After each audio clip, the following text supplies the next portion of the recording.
Okay, let's go. Hello, everybody. It's Phoenix coming at you from a heart-shaped bathtub in Vietnam. The recommendations is in my bio for this hotel specifically. Oh. Anyway, so what we're going to talk about today is my journey from Argentina to Brazil and what I did in Brazil with my ayahuasca journey and how that changed my life. Okay, so it's going to be a really interesting deep dive into spirituality and just gaining the ropes on being a better backpacker, because that's what I've been doing for the past couple of years, is that I've been backpacking all around the world. So my first country was Costa Rica. My second country is Argentina. So let me just go and tell you about Argentina a bit. Also, I have a mango here, so if you hear me chewing and you don't like ASMR, then sorry, not sorry. Okay, let's get started now, shall we? So in Argentina, my best friend was waiting for me. I had been in Vegas after Costa Rica, and I had a 4-bedroom house. I started getting rid of all the things that I owned. And I didn't even sell all the things that I owned. I just gave them to my maid, the person who cleans my house, and I was paying her. I gave her basically all of my belongings except for the crystals and the really cool plants that I used to get, because I used to buy really expensive plants because for some reason, I like expensive things. So I gave her my bed, I gave her all my other things, and she just was really grateful, and I felt really grateful because then I didn't have to deal with it. I didn't have to deal with all the working around it and trying to figure out where to put all my stuff. And she gave the bed to her cousin, her little young cousin, and all this stuff. I felt really good about it. So I got rid of all my cats.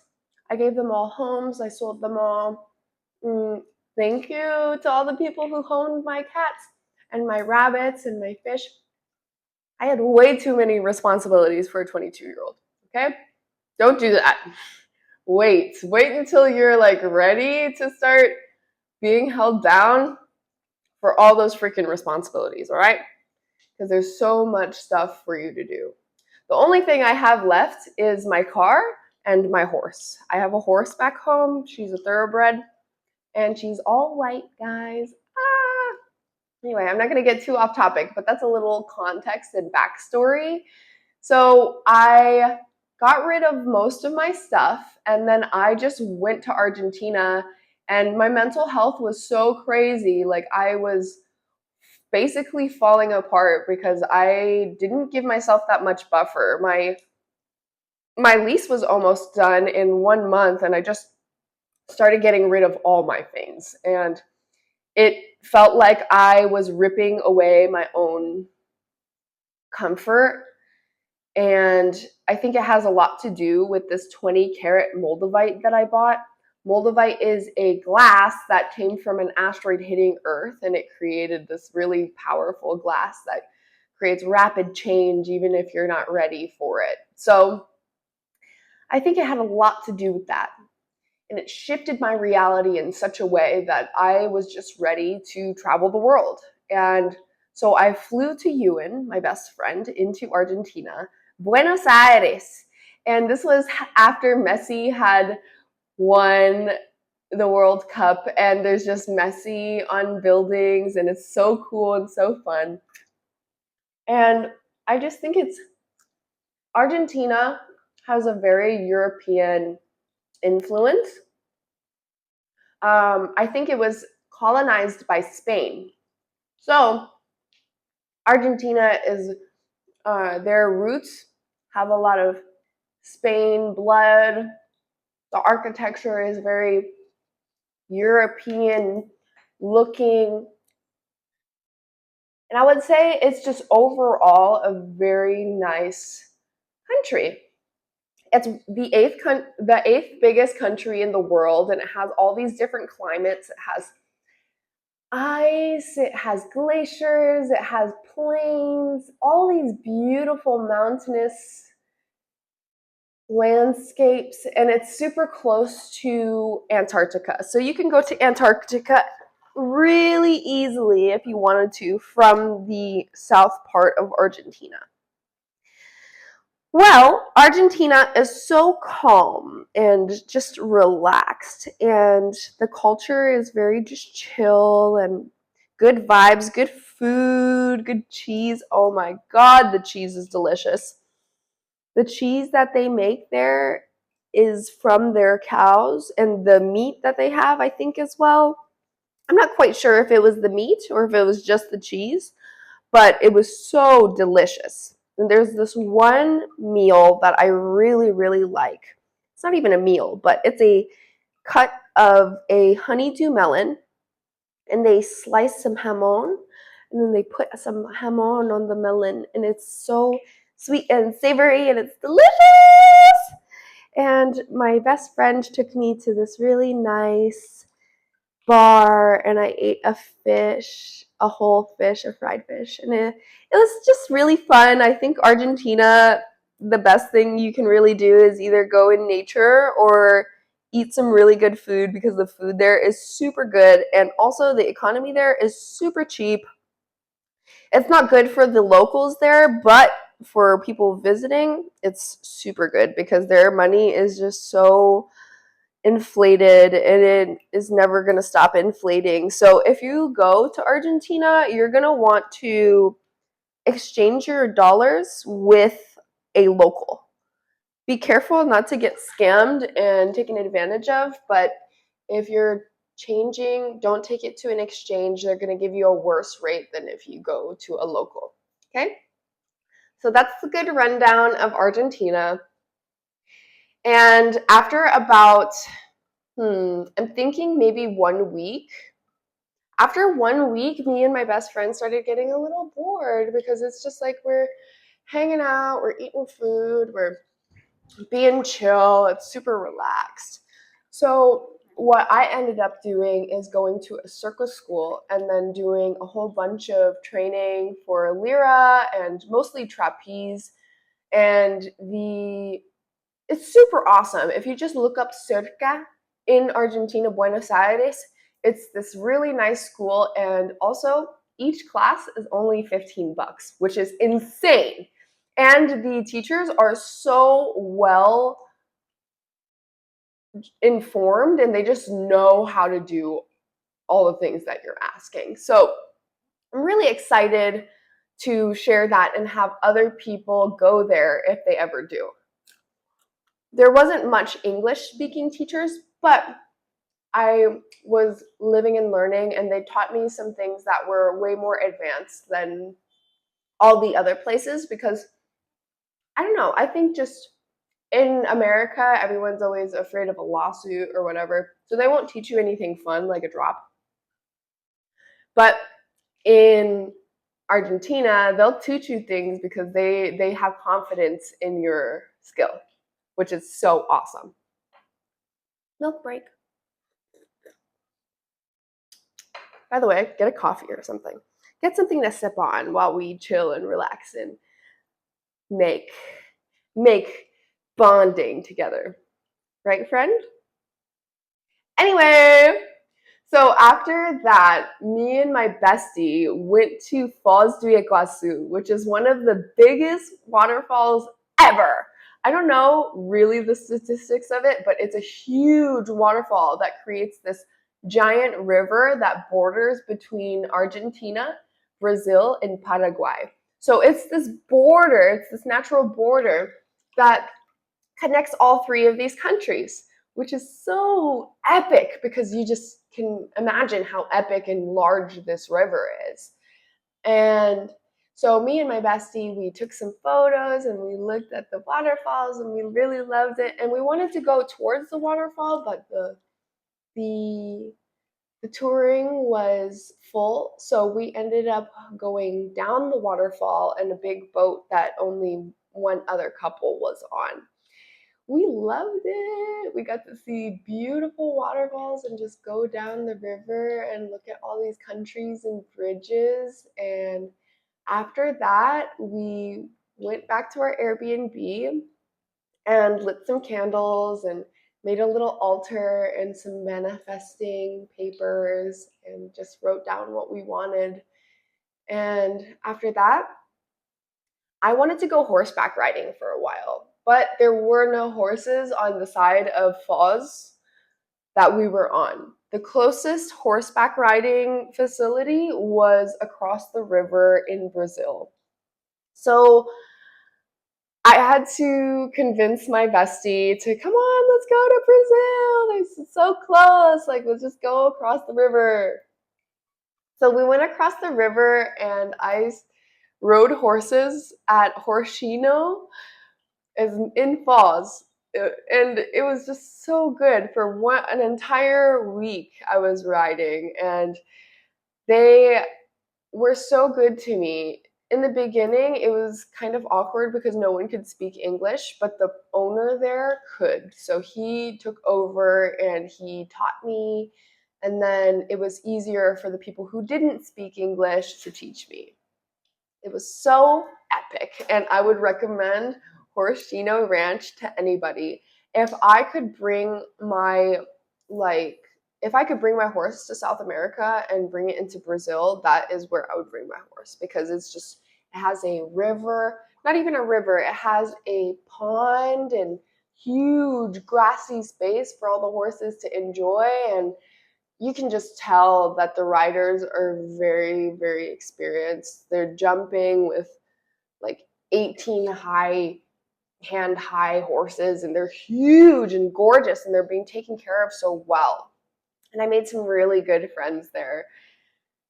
Wow, I'm just thinking about it, and I really would love to go back there again. So after my horseback riding lessons, me and my bestie were thinking about going to Peru for ayahuasca. But in that certain moment there during the South, they had a civil war, so we decided not to go to Peru because Machu Picchu wasn't even open. There was nothing really open for us, and it was just against the easy flow of life. So we just ended up, I found a person for us to do ayahuasca with. And he basically, it was a house, so it was a big house of just a family, and they host you for days, or you do this big retreat, and they don't feed you any meat. They feed you vegetarian food, and they make sure that you are guided through your experience with ayahuasca. And what I would say is I wouldn't recommend ayahuasca to everyone, because ayahuasca, it's a medicine that if you feel called, then you do it.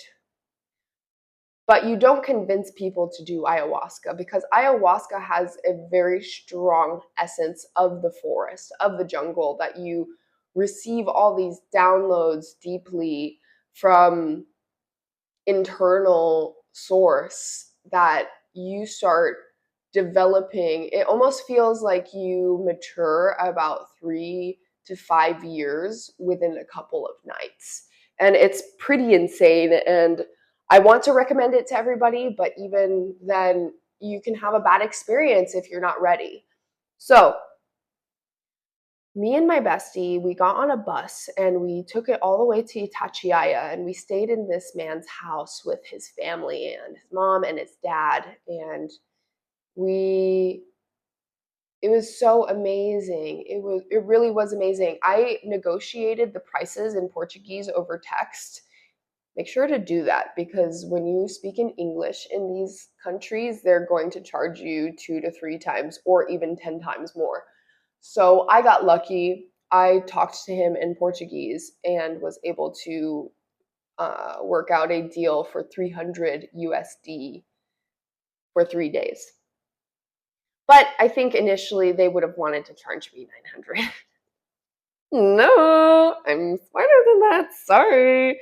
But anyway, so what they basically told us before we started our ceremony was try not to talk. Try to be internal mostly because that's where you get most of your insights. Mm. Don't go off the property. If your friend looks like they're dying, don't try to help them. If someone's puking, don't interfere. Let them have their process because this process is very important. So if you interfere, then it's going to keep them from meeting what they need to meet or going through the suffering that they need to go through or meeting the nirvana that they are reaching.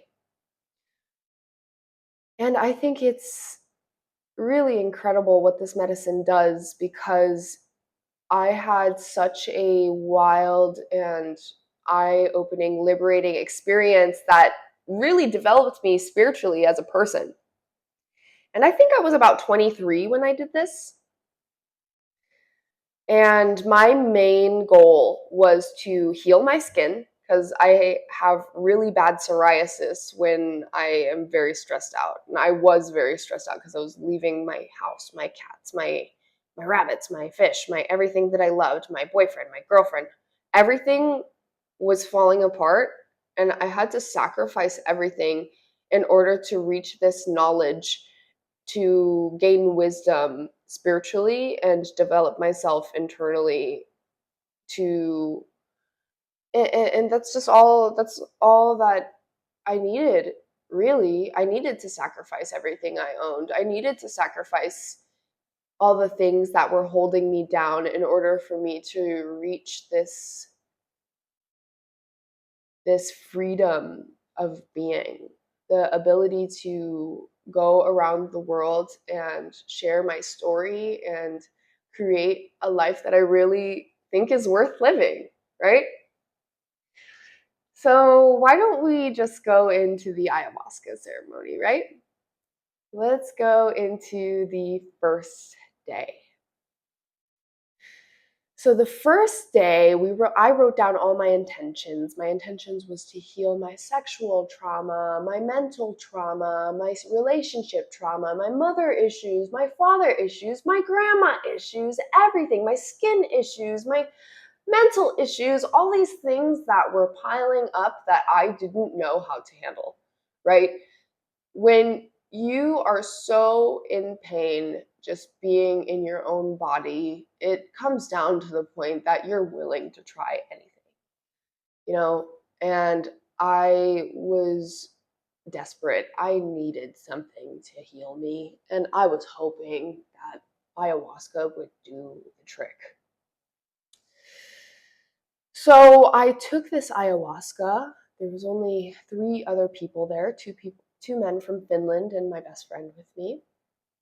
I took my ayahuasca. You take 1 shot and it tastes horrible, but they have a chaser of a grape. So you eat grapes after you take your ayahuasca. And basically, I had dropped into myself, closed my eyes, and started feeling like the wounds of my trauma and feeling how deep it goes. And it's has everything to do with like I'm unhappy because my mother was unhappy and my mother was unhappy because her mother was unhappy. So it's a very deep-seated mental pain that comes from sexual abuse and drug abuse and all these different kinds of abuses that were far deeper and past my own life. So basically, what I ended up having to do was face my own generational trauma and really let it happen again, but not suffer through it, just surrender to it. Because when you don't surrender to the trauma and the suffering that is so impactful and deep down in there that you don't even think about, then you're putting yourself in a life of suffering, which is so painful to a lot of people and creates all these kinds of health problems, mental problems, suicidal tendencies, which was something that I've had a problem with for a long time. And it has everything to do with mindset. It has everything to do with mindset and just relaxing and surrendering when these things bubble up.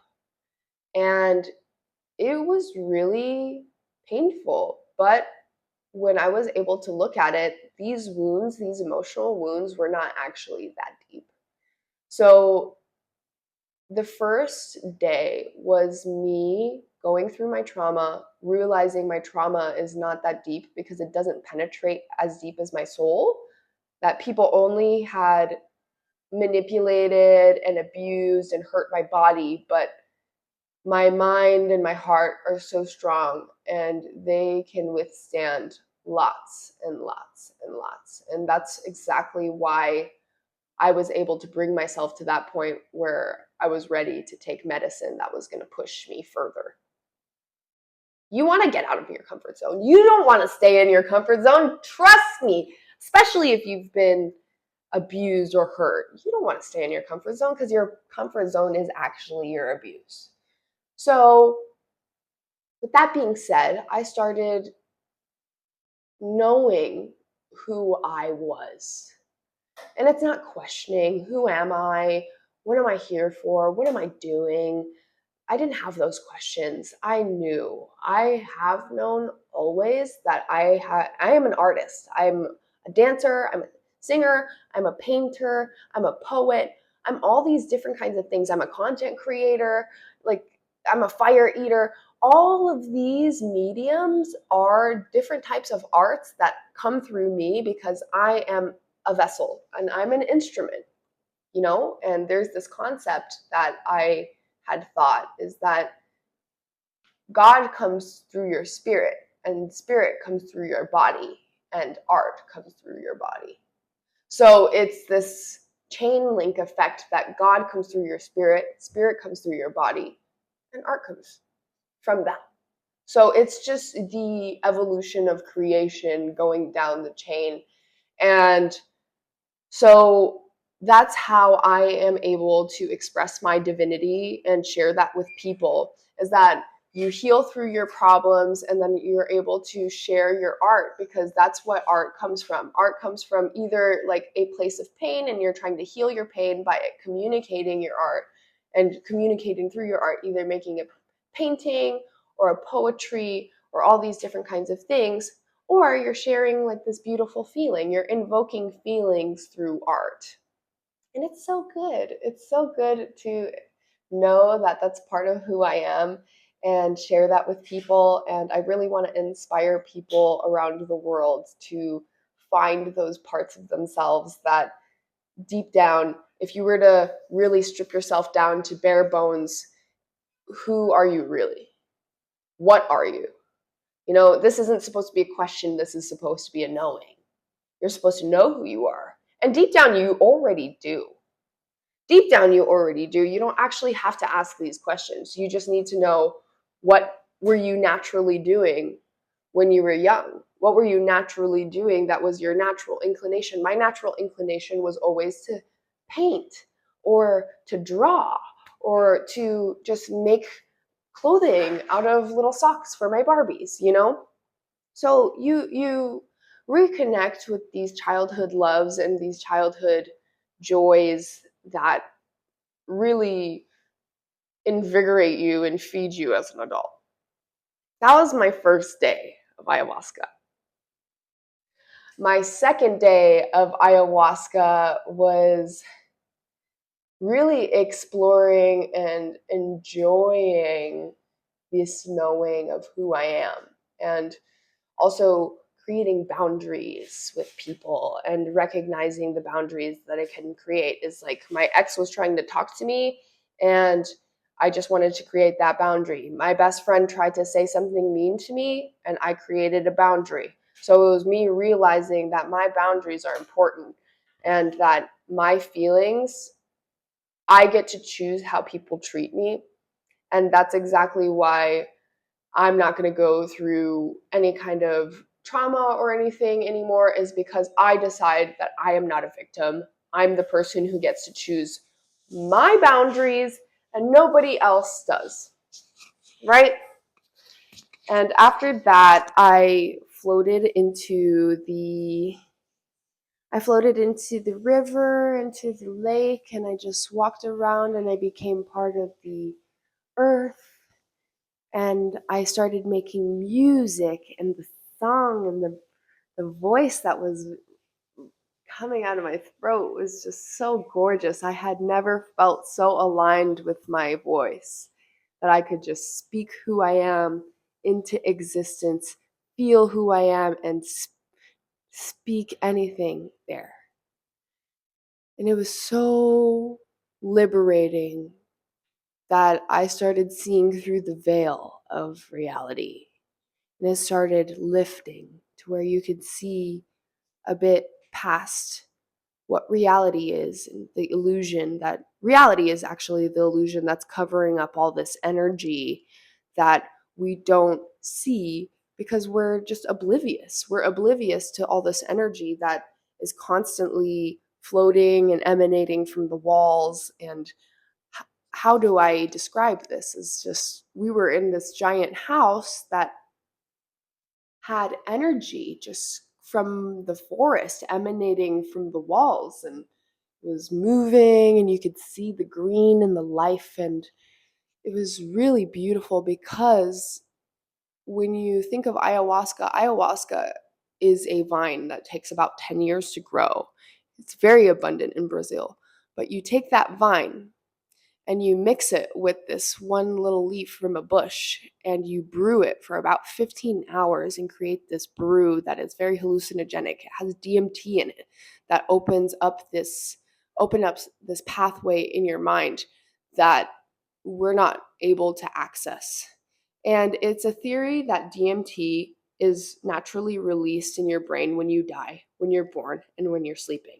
It is in your body. So this is not something like you're doing cocaine or doing something. You're actually releasing this god-like chemical in your body that allows you to see past the veil of reality, which is actually an illusion. So this is me just floating and seeing all these geometric patterns and the beauty of the universe through thought. And I'm just receiving all these downloads, and it's not English, right? It's not English, it's wisdom, and it's just opening. It's almost overwhelming, but like the suffering, you need to surrender when you're receiving all these downloads because it's expanding your consciousness. And it can be uncomfortable. It could be really liberating. It could make you cry. It could make you laugh. It could make you puke. It make you scream and have a fit of rage. I ended up having a fit of rage, and oh my God, it was liberating. It was the most delicious feeling that just I was able to let out this ancestral rage that was collected from my parents, their parents, blah blah blah blah blah blah, like all the way down the line to me, that I had this rage inside me that I didn't know who it was from. You know, it felt like mine, it really did. So that was the second day of me receiving these downloads and accepting my trauma, knowing who I am, knowing what I'm here for, and seeing past me and my physical body and seeing the energy of the universe. It sounds hippy dippy woohoo, right? It totally sounds hippy dippy woohoo. But just a little fun fact, jaguars in the wild, they even bite the ayahuasca vine and they roll around on the ground and they trip out. They love it.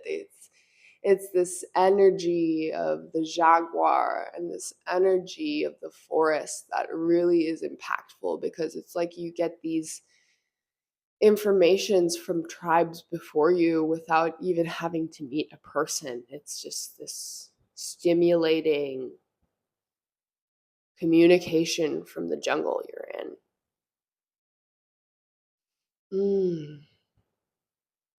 Yes, yes, yes. I definitely, if you feel called to doing ayahuasca, I highly recommend going to Brazil, Peru. Peru is probably going to be a more authentic experience, but I think overall, you just need a small group so that you can experience yourself internally. And by the way, I have a skincare brand, www.wingsofwellness.store. If you want to shop my store, you can do that. Thank you, because it took a lot of time for me to heal my skin, and that's why I have a skincare brand.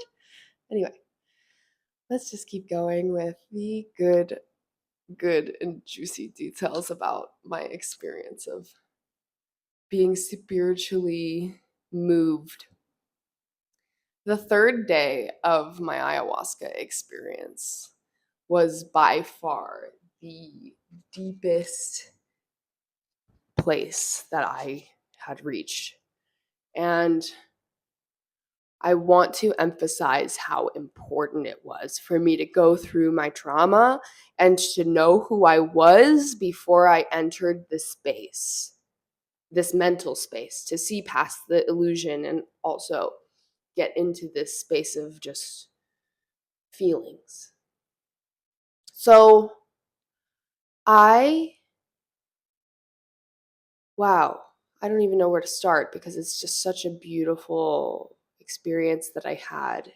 When I took my ayahuasca, I started to have visions of these geometric patterns just flashing through my eyes. It looked like an Alex Gray painting, really. And even horses and all these chariots and this beautiful movement of just flashing of geometric patterns. And I said, I reached it. What did you reach? Nirvana. And there was this moment where I had a fit of rage. I started screaming and crying, and I wanted to get up and throw things and break glass and punch and cry and scream, and I couldn't get up from the couch that I was on. It felt like I was energetically glued to the couch because the energy knew that I was going to rage. It glued me to the couch, and I freaked out. I was screaming and I was growling like a jaguar, and I was clawing my own face, and I started ripping the blanket around me, and I was so full of rage because I knew that I couldn't bring anyone with me. All the people that I love, all the people that I've known, all the people that I've called friends, I can't bring them with me. Oh my God, I'm feeling this nirvana and this beautiful, gorgeous internal reality. And how am I supposed to bring someone inside me to see how beautiful it can be? Right? And part of that made me so angry. My teacher, my guide, the man who administered the ayahuasca, reminded me to breathe. So I took a deep breath. And I was relieved of all this stress and anger and pain and disappointment that I had, that I wasn't allowed to bring the people with me to see how beautiful it is inside me. Or all this knowledge, this beautiful knowledge that you can't actually physically show someone how beautiful you are inside. And I was poised. I sat up straight. I looked at my hand. I broke a nail. So I sat there like a little princess and I waited for him to come and bring me a nail clipper. I clipped my nail. I took more deep breaths. closed my eyes, and there was this orb, this blue orb on a crystal altar. It was a little bit to my left, so I centered with it. And as I breathed in, the orb breathed with me. And it pulsed as I breathed. And this geometric lock with maybe 50 hands just went.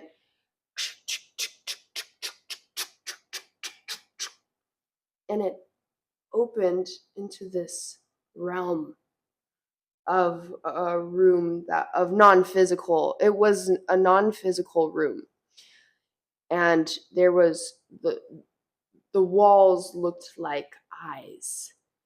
But they weren't physical eyes. They were like holes. It was hard to describe. They're not like human eyes, but they were eyes. You could feel that you were being watched from all angles in this non-physical room.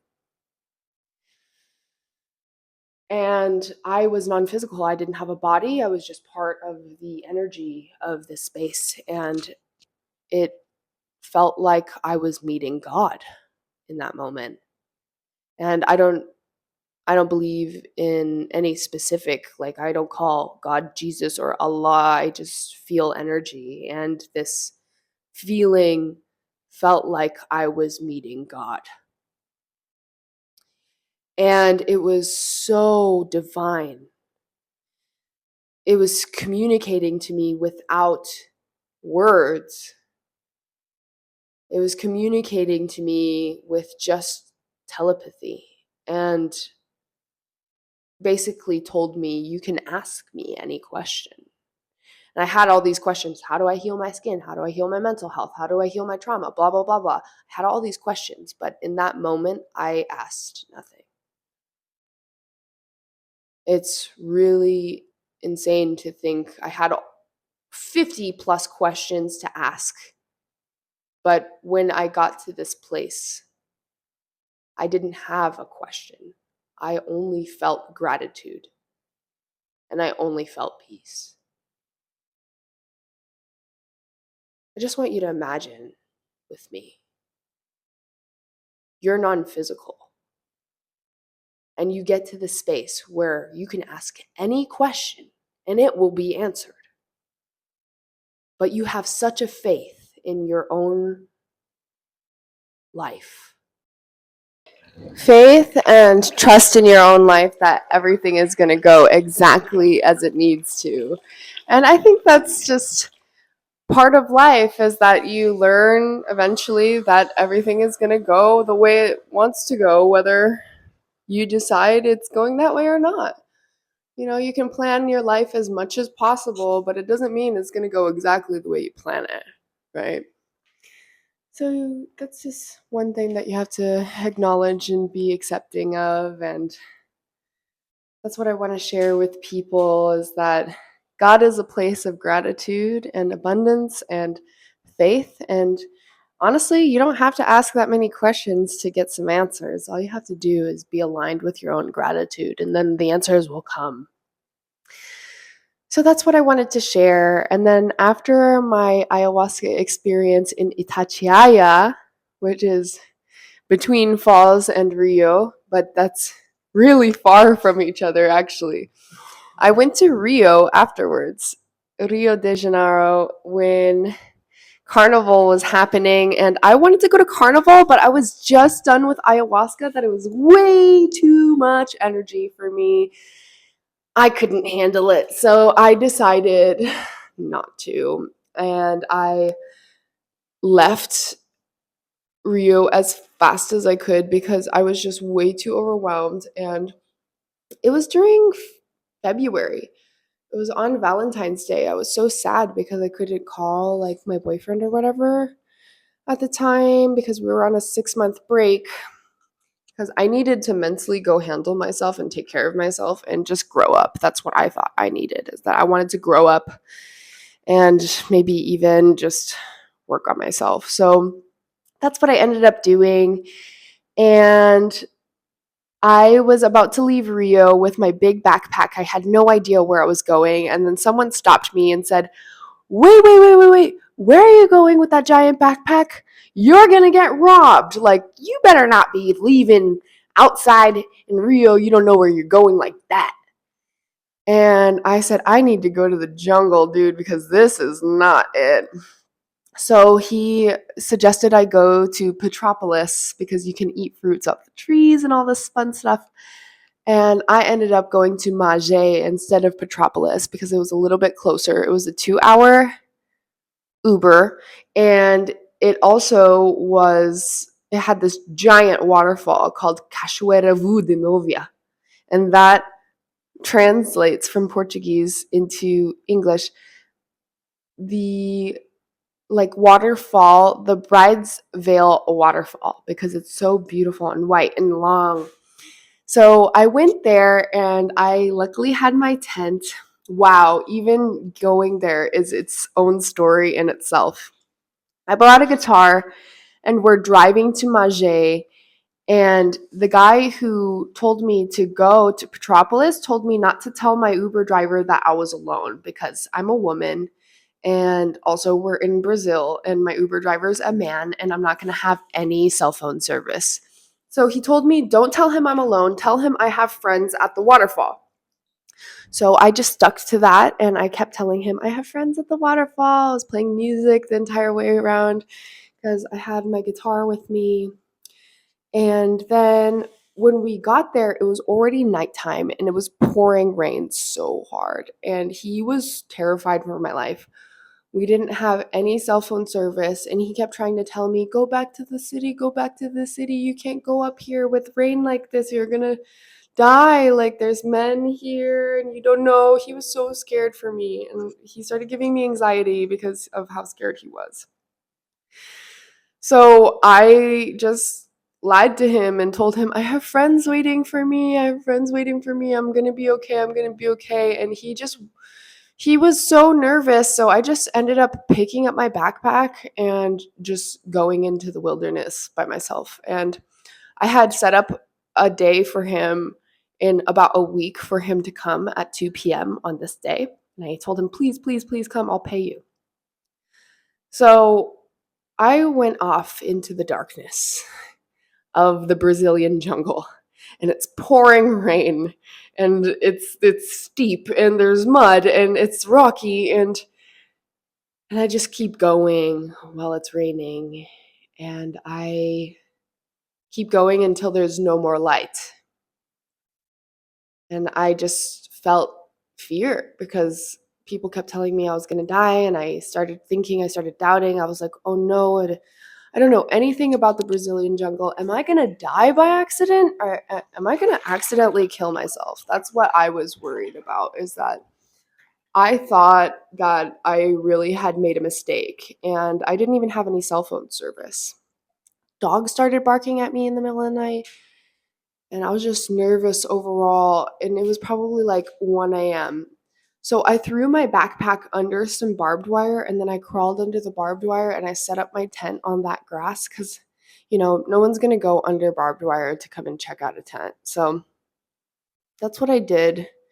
I tossed and turned all night because it was raining and it was thundering, and I felt so scared, and I had 1 liter of water. I had maybe 2 liters of water and a loaf of bread, and I thought, you know what, maybe I just made a bad decision. And I tried to text my friend like, oh, I made a mistake, and it didn't go through. So I went to sleep, and in the morning I woke up, I unzipped my tent, and I looked out, and it was so peaceful. It was so beautiful and dewy and healthy, and it just, in that moment I looked at the tree, and it was a guava tree, and I realized that there was nothing to fear because my mom used to feed me guavas when I was young and I was living in Hawaii. We would go to the guava tree and we would go get some guavas. So that really was a sign to me. And then I saw one of the neighbors the neighbors came out, and then I ended up going and walking to him and trying to talk to him. And we didn't speak the same language at all, but we ended up going and walking on top of a hill and using Google Translate. And I told him, hey, I just got done with ayahuasca. And then he told me I did ayahuasca 15 years ago. And he said, we're brother and sister because ayahuasca makes you brother and sister with people. And I really felt that. And then I played him some music to his little baby boy that he had there. And then he took me into his property. We looked at the little waterfall on his property. And he took me into the waterfall, and I was alone with him, and I didn't even feel scared. He didn't try to touch me or anything. It was so amazing. And then he gave me coffee and bread with butter and some bananas. And he said, okay, yeah, you can keep going, keep going. The waterfall's not far, but it's going to be hard because I had a really heavy backpack. So he told me, if you get hungry or need more water, you can come back here. You can come back here. So I made friends with someone, even though we didn't speak the same language, and I was ensured that I wouldn't go hungry. So that was the best. And so I went up and I trekked really hard with my maybe 60-pound backpack. It was so heavy. It felt like I had a person on my back. But I kept going, and I found the waterfall, and I looked at it, and it was so epic. It was huge, and I felt such a big accomplishment because I had been scared all night, and I thought I was going to die, and all of these fears, and realizing, I just needed some rest, and then I was going to be able to make it. And along the way, I met some people, and they were like, whoa, you're a monster, because I was carrying this huge, giant backpack. And they offered to leave my bag there, and I was like, nah, I'm not going to do that because it's Brazil. You never know if people are going to dig in your bag and steal your stuff. So I didn't do that, and I just went back up to the waterfall, and I set up my tent, and I lived there for a few days, and I was in isolation. All I was doing was playing music to myself and playing my guitar and singing and washing my hair in the waterfall and drinking water and fasting because I didn't have much food.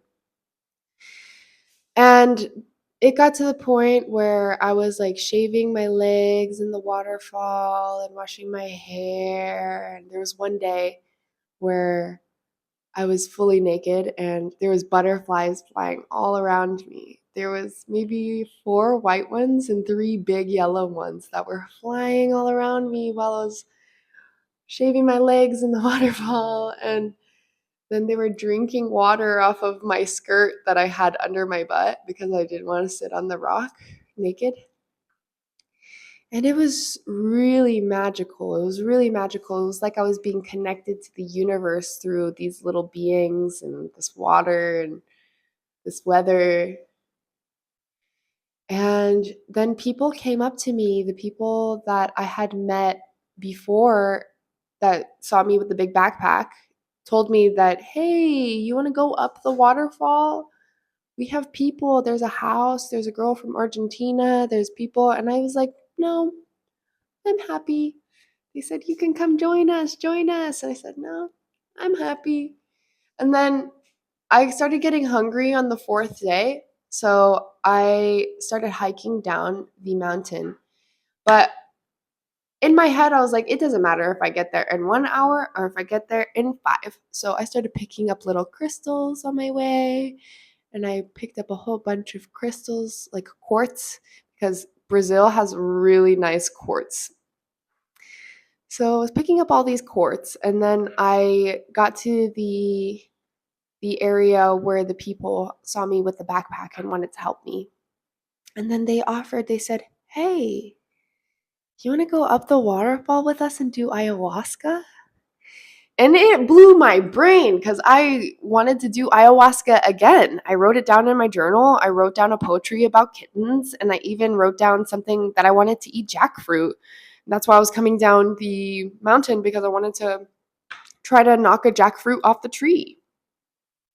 So I decided to go up the waterfall with them finally. And it overlooked the jungle in such a wide scale. And the first thing we had was jackfruit. When I wrote that down in my diary, the first thing I saw at that house, you know what it was? Little tiny baby kittens. And oh my goodness, we did ayahuasca again that night. And this time it was a lot more deep in the jungle because we were inside a house. We were out there. We were in the jungle with a fire and everything. It was so beautiful.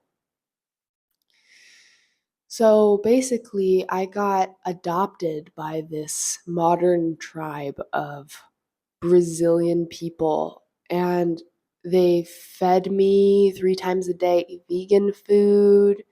They loved my music. They told me you can stay here as long as you want. And they never asked me for a thing. The only thing they ever asked me was to go and pick some guavas from the guava tree so we can make a jam for the family. And like near the end of that experience, we had no cell phone service, by the way.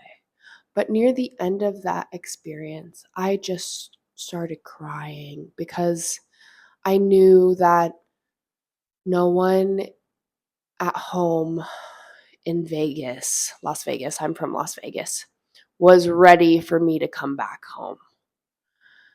Because I had just had all these beautiful downloads and huge realizations in life, and I just knew that no one was ready for me. And they probably will never be. It broke my heart, so I just cried.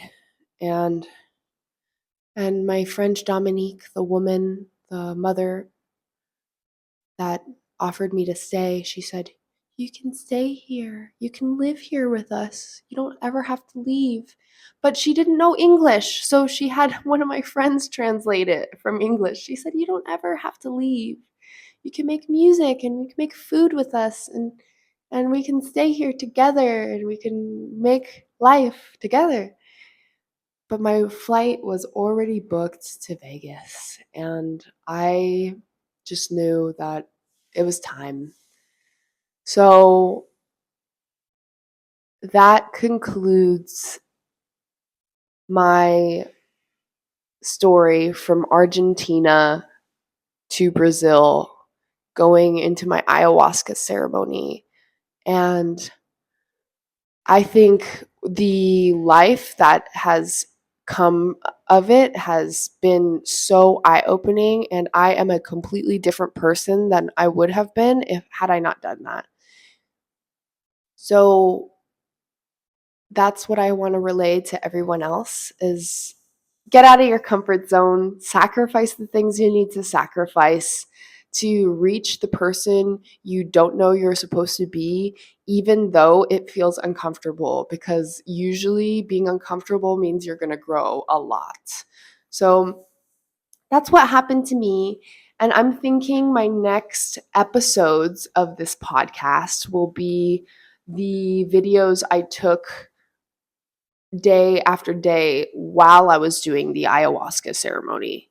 So the next episodes, what I'm going to do is I'm going to do day 1, day 2, and day 3 of ayahuasca. And so that's going to be a little bit more of a fresh memory of my downloads from that experience. I missed so many good juicy details on one of the last ones. Okay, we're definitely going to need to continue this conversation. See you guys later. Thank you so much for listening to me, friend. Comment down below. Tell me anything. Tell me your thoughts. Tell me if you've tried ayahuasca.